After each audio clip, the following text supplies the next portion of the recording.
Assalamualaikum warahmatullahi wabarakatuh.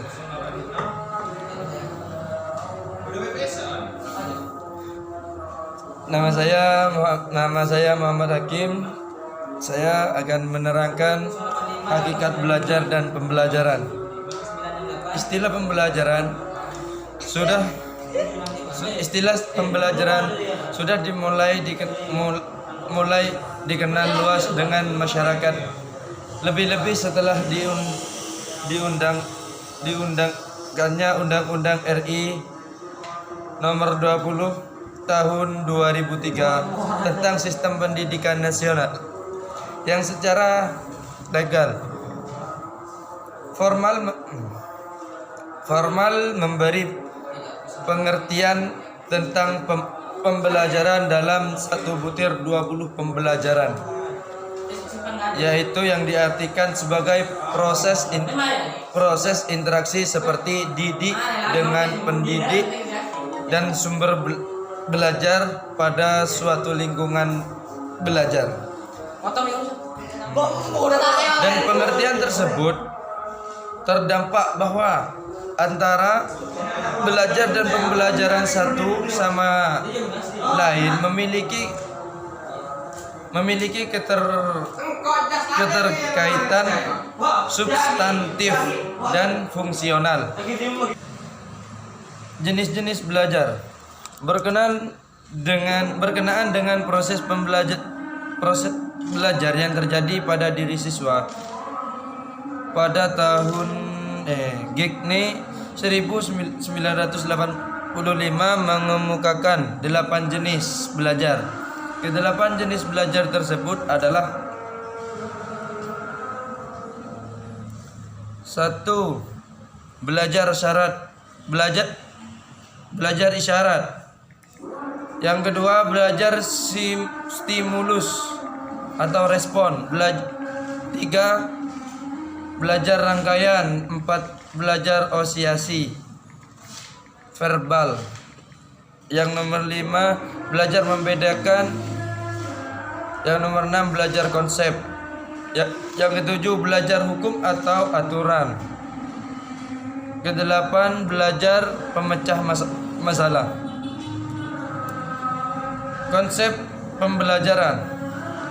Pembelajaran dalam konteks pendidikan formal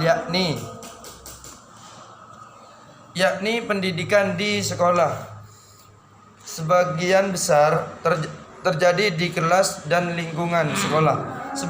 Sebagian kecil pembelajaran terjadi juga di lingkungan masyarakat. Misalnya pada saat kegiatan kurikuler, kegiatan di luar kelas dalam rangka tugas suatu mata pelajaran ekstrakurikuler, kegiatan di luar mata pelajaran di luar kelas, dan ekstramural, kegiatan dalam rangka proyek belajar atau kegiatan di luar kerumunan kurikulum yang diselenggarakan di luar kampus sekolah, seperti kegiatan perkemahan sekolah. Dengan demikian, maka proses belajar bisa terjadi di kelas, dalam lingkungan sekolah, dan dalam masyarakat, dalam kehidupan masyarakat, termasuk dalam bentuk interaksi sosial kultural melalui media massa dan jaringan.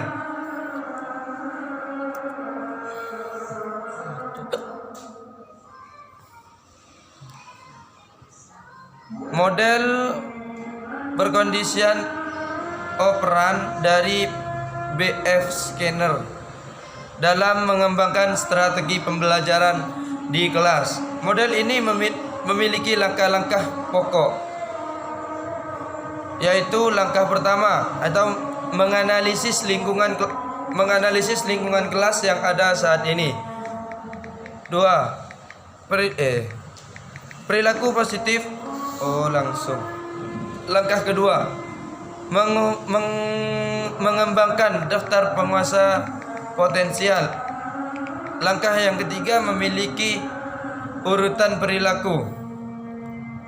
urutan perilaku yang akan mulai dilakukan. Langkah keempat merupakan urutan perilaku memberikan catatan anekdotal atau melakukan perubahan yang dikehendaki.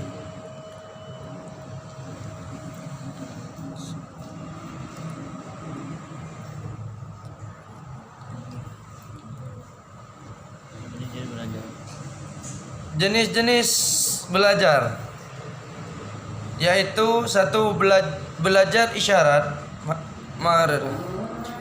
Belajar isyarat melalui isyarat adalah melakukan atau tidak melakukan sesuatu karena adanya tanda atau isyarat. Misalnya berhenti berbicara ketika mendapat isyarat telunjuk menyilang mulut, tanda tidak boleh ribut. 2. Belajar stimulus respon. Belajar stimulus respon terjadi pada diri individu karena ada ringkasan dari luar.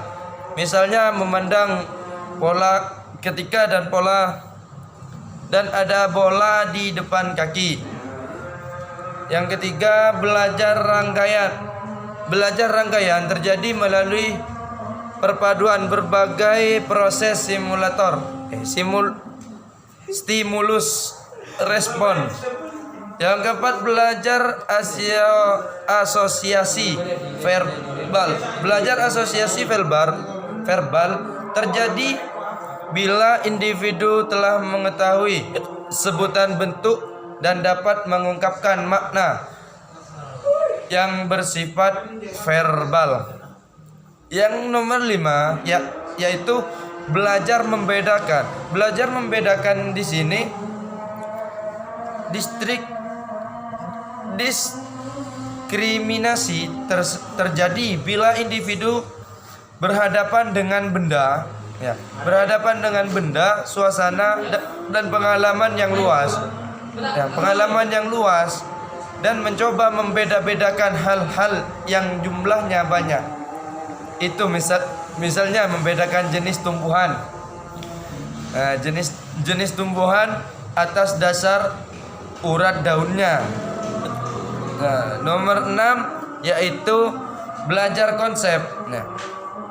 Belajar konsep terjadi bila individu ini menghadapi berbagai fakta atau data yang kemudian ditafsirkan ke dalam suatu